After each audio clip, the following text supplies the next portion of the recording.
Hello everyone, and welcome to my General Hospital YouTube channel. I hope everyone is having a wonderful day. Before we begin, please hit the subscribe button and give this video a thumbs up. While in Finn's office, Elizabeth received his assurances that he valued her support. But he also mentioned that when he discussed Dennis Muldoon's case with Dr. Sawyer, it might be best if she didn't get involved.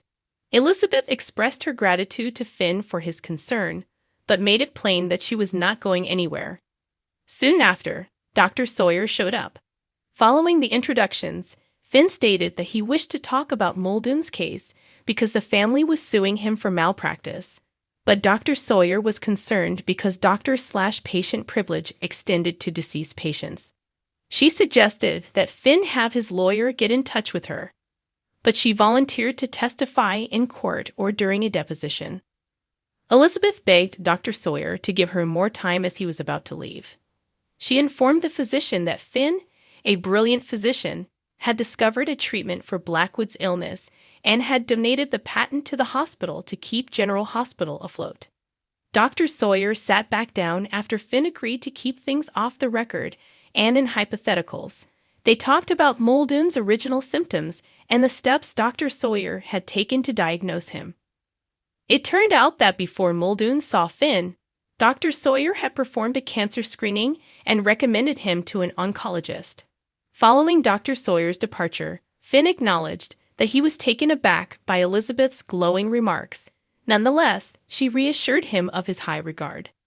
Elizabeth wanted to know why the family had been silent and why Muldoon had not discussed consulting an oncologist. Elizabeth questioned why Muldoon would keep it a secret, but Finn guessed he hadn't told his wife.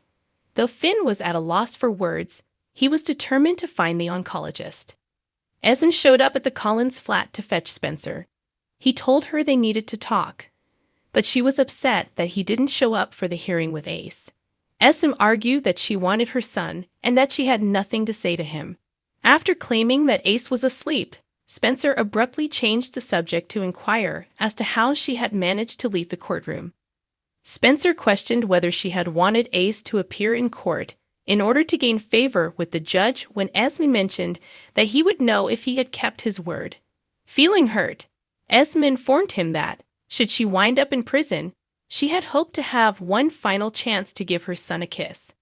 Esme did admit, though, that it would have been a pleasant bonus if the judge had become more lenient after viewing Ace.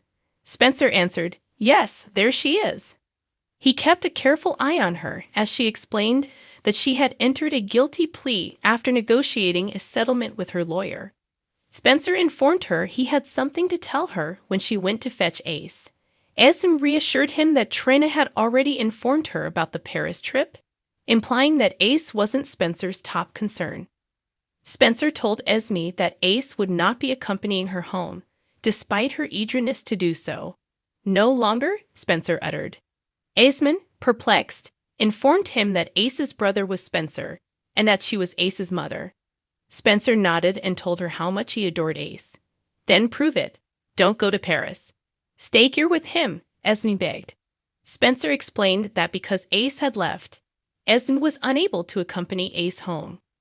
Trembling, Esme asked, "Gone where?" "With our father," Spencer replied. Feeling devastated, Esme claimed that Nicholas had taken her boy away, and she took out her phone to dial the police.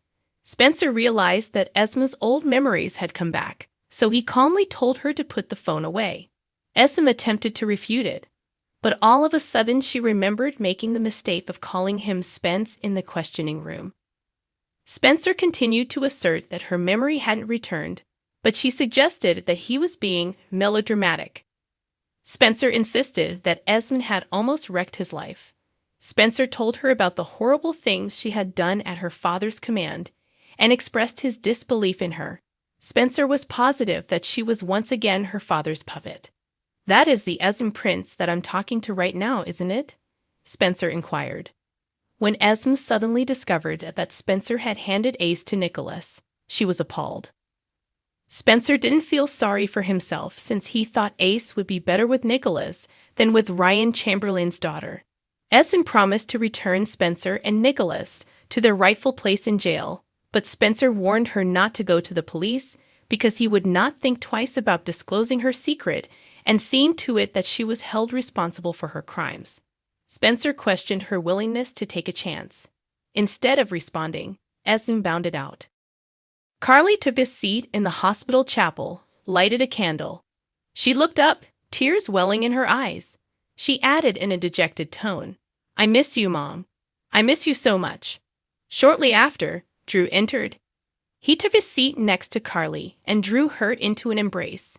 He then inquired about Jocelyn, and Carly informed him about Adam's attempt at suicide.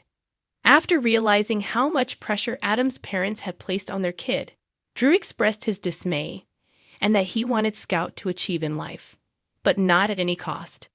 Michael and Jocelyn were overachievers, Carly admitted, but Morgan was someone who had dreamed greater than he could have followed through on. Carly expressed worry that she would upset Donna, but Drew reassured her that Donna would be quick to clarify and let Carly know. He brought up the fact that Donna had amazing role models in Michael and Jocelyn. Carly acknowledged that her son Michael was everything to her and that he was her rock. "And I really couldn't ask for a better friend," declared Drew. Willow stared at her phone when it buzzed at the nurse's station. Michael was the one. Her mind went back to their disagreement on the dock when she discovered that he had been involved in keeping Nina's secret. She ignored the recollection and picked up the phone. Michael told her he had phoned her at work because he knew she would be interested in learning that Wiley had entertained Amelia with a puppet performance. "That's our boy," Willow stated cautiously. Willow was advised by Michael to watch out for the video. He then changed his tone, telling Willow that he missed her and the kids, and he wanted to chat to her when she got home from work. Willow said, "Tonight won't work. Maybe tomorrow." Willow ended her chat with Michael at that moment as Nina emerged from the elevator and went to speak with her. Willow interrupted Nina to point out that she was working and couldn't speak. They hadn't seen each other since New Year's Eve, Nina explained, and there was still a lot that needed to be said. She only wanted a few minutes of Willow's time. After Nina stabbed Carly and Drew in the back and made a deal with Willow's husband to protect Nina's secret, Willow questioned if Nina expected her thanks. Although Nina insisted she wouldn't defend her behavior, she did request a chance to do so. She begged Willow to tell her the day and time, but Willow refused to talk to Nina. Willow was argued with by Nina, who pointed out that they had both had a lifetime of suffering, which they might discuss and possibly come to a new understanding of. Carly and Drew arrived just then. Carly said, "Nina, haven't you done enough damage?" Carly asking Willow whether she was okay irritated Nina because Willow was an adult. "Believe me, she has no trouble telling me to get lost," Nina replied. Carly answered, "Yeah, but you never go away." Before long, the topic of Nina's role in tipping off the SEC came up. Carly called Nina's hypocrisy out, but Nina quickly reminded both Carly and Drew that they had committed the crime. "Really? You're married to Sonny Corinthos. You came at me out of spite, and others had to suffer," Carly replied. With a swift change of events, Nina revealed that Michael had been aware of the truth and had maintained Nina's secret. "Wow. There really is no rock bottom with you," Carly replied. Nina said to Drew that Michael had been blackmailing her and used his silence as coercion because she was wondering why he would protect her. "To make me stay away from my daughter," Nina stated, glancing at Willow. Willow gave Nina a scowl. Carly asked Willow if she was okay before she decided to speak with Michael. "No, but I swear," Willow said. When Carly and Drew departed, Willow was blunt. "If you hadn't lost me before, Nina, you have now," Willow replied.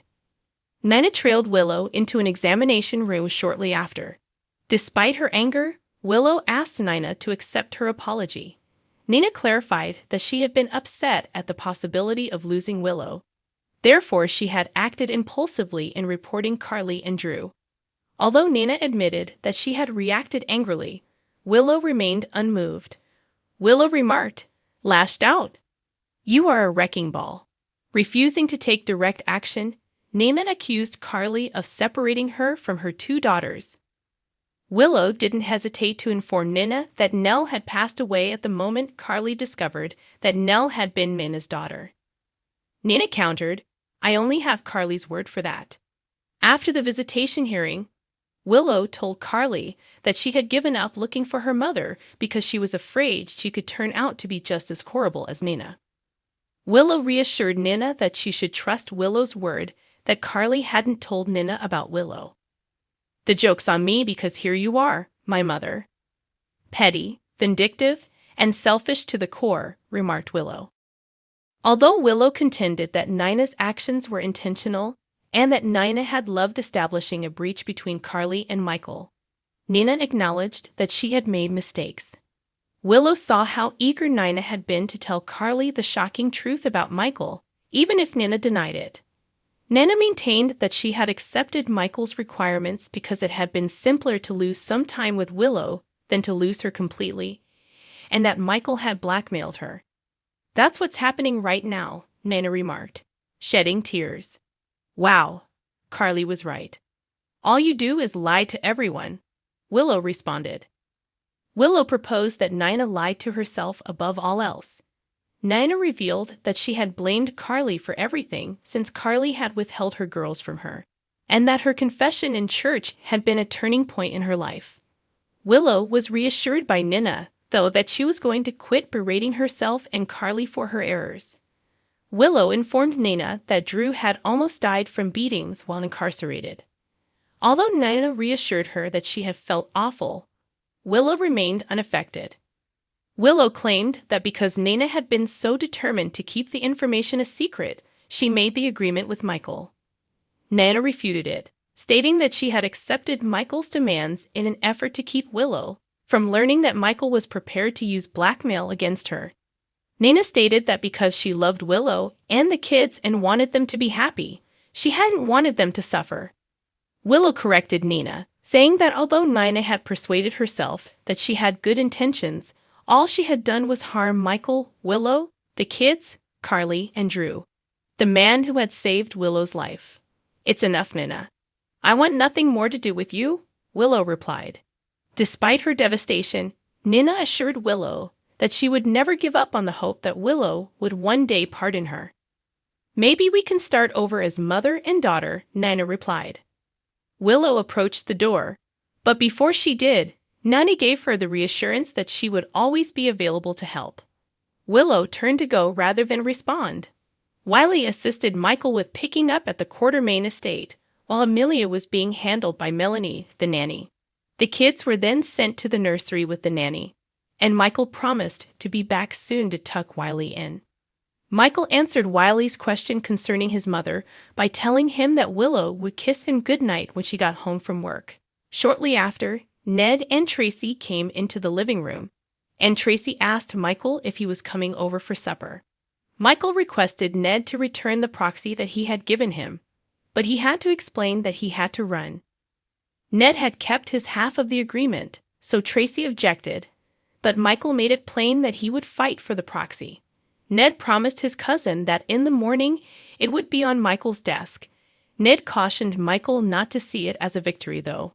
Michael did not waste any time in reminding Ned that the proxy was merely given to him.